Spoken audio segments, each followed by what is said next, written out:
Hey guys, Pretzelman945 here. Welcome back to another video. This is very impromptu. I did not even know if I was planning to record, but I felt like I had to make a video on it, before, my thoughts get muddled or they happen to leave my head or anything like that. Now, what the fuck am I talking about? What do you see? Uh, Tonight I just finished, uh, not the entire game because I still have some like post game things left to do, but I completed the main story to Ghost of Tsushima, and not just the story itself, of course, but I want to talk about the entire game. I've mentioned it a couple times on the podcast that I've been playing it. Um, and that's because for I'd say like well over the past month, this game has been the only game that I have really been playing. Um, it has just absolutely consumed my life. Well, that's a bit dramatic, but like, um, I know I mentioned that. I think can't remember if it was episode 12 or 13. I think it was episode 12 of the podcast where I mentioned, like, we shared our updated video game top lists, and Ghost of Tsushima was at number 4 there. Um, it's moved up to number 2. It's only behind Minecraft. Like, it's now my number 2 favorite game of all time. Um, And that is because it is just fucking brilliant. I'm gonna go into why. Um, there's a lot of different directions I could start this with. I will start with the fact that this is straight up the best looking game I've ever played. Like, for a long time, Elden Ring held that title for me, despite the fact I couldn't really get into playing it further because it was too hard for me. Um, But no, this game fucking takes it. Like, between the fact that, this is a PS4 generation game, it's not even close to running on the current, like, specs and whatnot with, like, PS5s and, like, new graphics cards and shit like that. Also the fact that I play on my Steam Deck, which runs really fucking well, but it's nowhere close to the best output that like the newest PCs are doing these days. When you consider all of that, and the fact that this game is 4 years old, essentially the last of a generation, it is fucking insane how incredible it looks. Um, like there were so many fucking moments that made me just pause and made me rethink just for a second whether I was even playing a video game. That's how just absolutely stunning the game looked. The lighting was impeccable. The lighting and the environment with the wind, the way that all of those things interacted with each other to kind of just create the environment on screen resulted in absolutely just top tier immersion. Um, and then, and then there's the environments. Because, a big part, I think, of making open world locations not just interesting, but also even but also like a key part. of making immersion to an open world game is ensuring that you're not like traveling through the same looking environment and locations and whatnot. And wow, does this fucking deliver on that promise? Like, there are like a lot of it, like I would say the majority of the landscape that you would find on Tsushima is kind of like green grass forests. And yet, this game does such an incredible thing where the majority, and I use that very lightly because it's barely even the majority. I'd say that like that's maybe 55 to 60% of what you see. The other almost half is like completely unique locations, many of which have their own unique looking tree types. Like they have their own like unique terrain. They have like unique looking flowers and grass types and elevation patterns. Like the attention to detail in the environments is just, it's absolutely insane. So you can go from having these wide open fields of, there's like flowers that help you like sneak through and make it easier to stealth through, to you have Mount Jogaku, which is like just stunning in the snowy wind, like how tall it is, to my personal, I think, favorite location just based on looks is the Golden Forest, which just like it's surrounded by all this green forest in Izuhara, and it's just like smack dab in the fucking middle, and it is so rock dead gorgeous. And then at the same time in Toyotaro you have, I think it's either that or Toyotama. I think it's Toyotama. Um, where you have like the Omi village and then like Omi Lake and everything like that. Where it's just like this stunning view with like the red leaves on the ground and the red trees and the red um like the red contrasted by the just shimmering water. It is just, it's absolutely gorgeous, and I can't even put into words what it was like experiencing some of these locations and some of these moments where it legitimately didn't even feel like I was playing a video game. That's how just stunning the environments were, and just how incredible the immersion was. Like, by far the best I've ever played in a game. I think it honestly blows Elden Ring out of the water.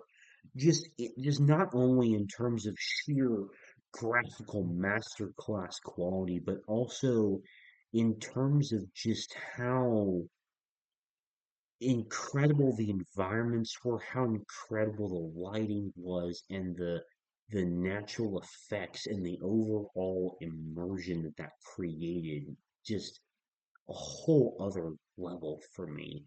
Um, now another big thing I wanted to talk about is this game has far and away the best combat I have ever had the pleasure of experiencing.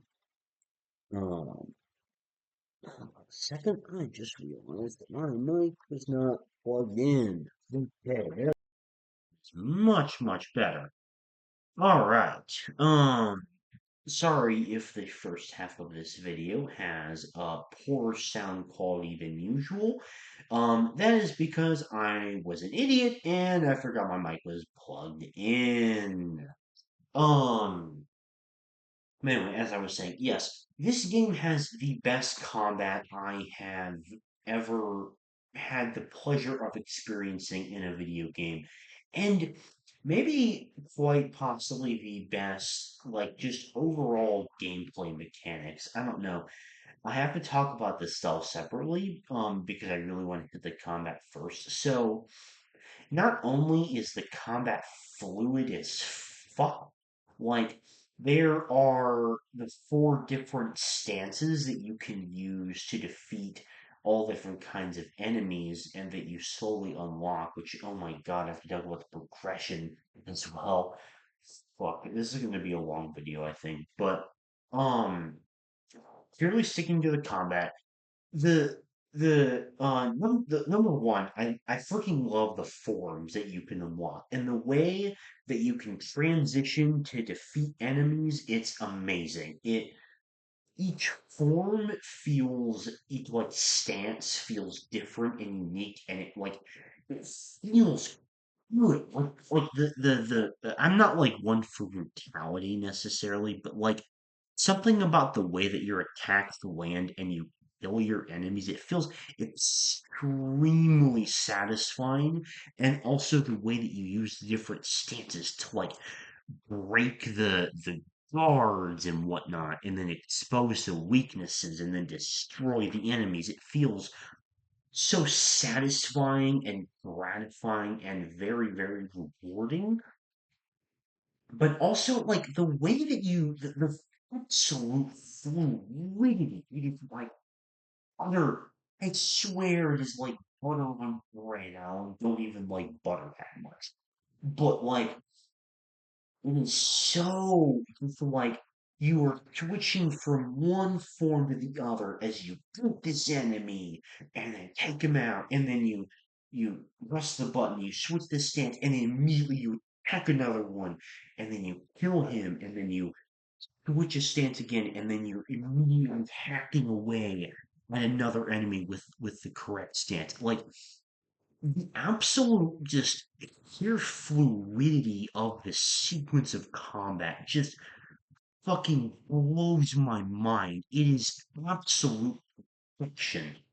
And here's the incredible thing is these stances are really only like one of a lot of different potential play styles. The other incredible thing about the combat system of Ghost of Tsushima is there is a lot of different I guess individual elements that you can kind of mix together to kind of obviously there's several distinct styles, but what's really unique about the combat is you can kind of take all of these options and then kind of make your own build. You can kind of blend it however you want. Or you can kind of do like a mix of everything. So, what do I mean by this? So, there's a lot of different examples, but for example, you can like let's say that you love doing assassination and that's like your main preferred way to do things is to sneak into camp, destroy all the enemies, like distract them using bombs and whatnot, and kind of like take them all out from a distance, which is very much a core play style in this game, and in fact, it's mandatory throughout quite a few sections of the game, which I will get to when I talk about stealth specifically. But like, let's say that you did that. Now you could, let's say, the thing about that kind of build is you could customize the way you play like them by you could either do it naturally, or you could be kind of like a stealth archer where you pick off a bunch of enemies from the distance and then kind of get in closer to finish the job, or you could kind of like sneak from rooftops and kind of like use bombs and smoke bombs and wind chimes and distractions and things like that to kind of like distract the enemy, kind of catch them by surprise. um and then for those who are curious, my play style, because even within this you can do a very much like block and parry gameplay style where you're very like, I guess, responsive. That's not what I did. I very much was extremely aggressive, and this is how future combat a lot of games. um this is just the style that I really enjoy. I was extremely aggressive. I like to charge in whenever possible. I love doing standoffs. I love trying to take out as many enemies as possible and just kind of like wiping them all out. I would also resort to assassination a little bit to kind for like a convenience sake. I did enjoy the archery, but it was definitely the bit of combat I think I used the least. Um, Now, speaking of standoffs, I've got to talk about standoffs because they are probably my favorite singular gameplay mechanic in the entire game. Standoffs are such a unique idea where basically if you get close enough to a group of enemies, you can press a button, which issues something called a standoff. And basically what this is it's kind of like a forced interaction that will allow you, if you can time it correctly, to deal with the first kind of group of enemies. And what you do is like, for me, it was the button Y, but like you're holding whatever button, and then obviously, once you get a little bit past the beginning, they start like throwing in like feints, like one, two, three different like feints, before they attack, and the timing is never exactly consistent. So there's like some challenge to the timing, which I really think is cool. And then they have a lot of uh like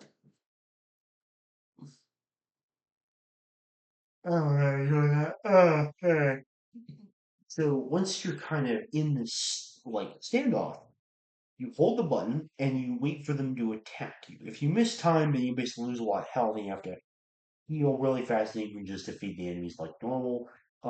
So it's like high risk, high reward type deal, which I think makes it especially unique. Um and then if you time it correctly, oh my God, it's like slow motion slice. It feels so satisfying to hit it correctly. And then, um,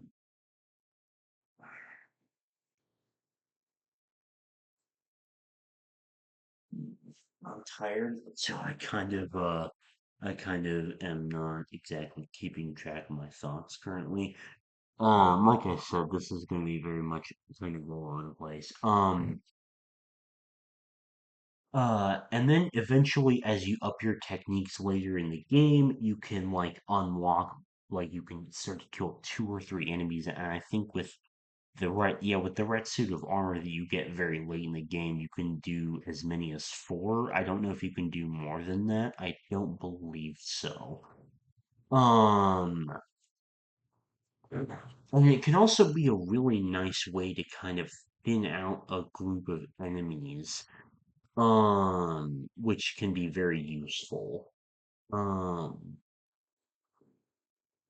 so yeah, overall, I fucking love the combat. It is like by far the best I've ever played in a game. There's so much like customizability, and it just feels so good and fun to play.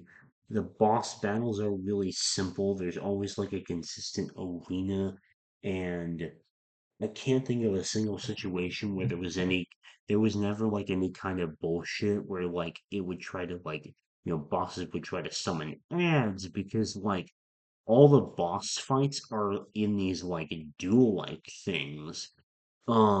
Which is like where it kind of creates this like custom arena, zooms in the camera, like of the area around you basically, and then once you defeat this like Mongol general, or if it's like one of the Straw Hat defectors or something like that, then you like defeat them in a duel, and there's a lot of these throughout the game. It's not really something that's not surprising. Um,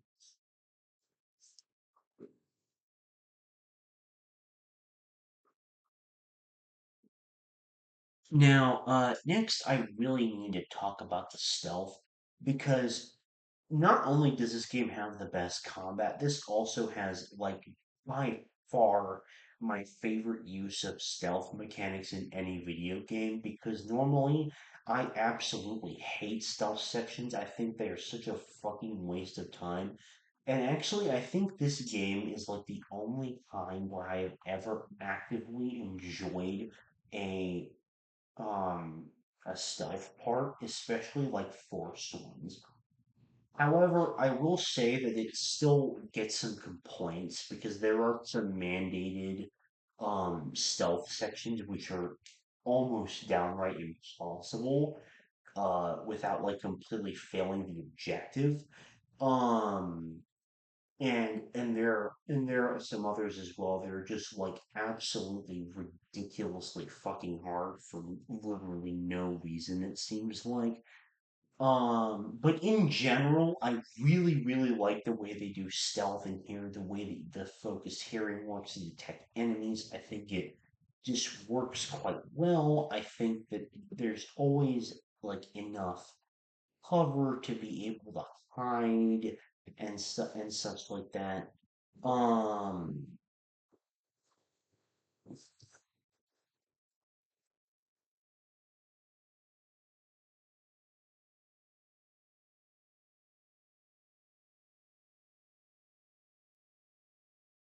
and yeah, overall, the stealth is really, really good. Um, I think I am going to wrap this video here. Obviously there is still a lot that I need to talk about, especially regarding the story. Don't worry, I didn't just forget that, but it's 12:45 for me. I am quite tired, I think. Um, so I will be making a part two to this at some point either tomorrow or Saturday. But right now I probably really need to go to bed. So that concludes, I guess, not really a review, but like part one of me talking about Ghost of Tsushima. I don't know. I might upload this later so they both come out at the same time. I'm not really sure yet. But anyway, that is going to do it for me. Thank you very much for watching, and I will see you later. Bye.